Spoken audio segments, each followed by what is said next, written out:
पाचोरा शहरातील Reliance petrol पंपाजवळील Gadgebaba नगर, भास्कर नगर चौफुलीवर वाढत्या वाहनांच्या वेगामुळे अनेकदा अपघाताचा धोका निर्माण होत होता. अखेर या धोक्याला आळा घालण्यासाठी येथील गतिरोधकांची उंची वाढवण्यात आली आहे. नमस्कार, आपण पाहत आहात ट्रेंड लाईव्ह न्यूज आणि मी मुख्य संपादक दिलीप पाटील.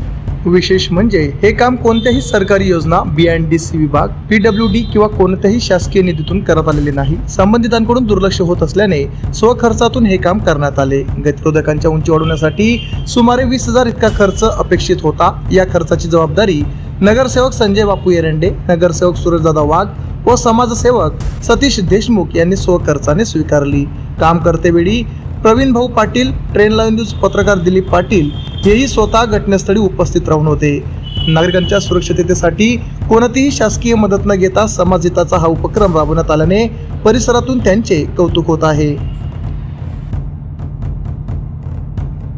आमच्या चॅनलला लाईक करा, सबस्क्राईब करा, बेल आयकॉनवर क्लिक करा आणि शेअर करायला विसरू नका.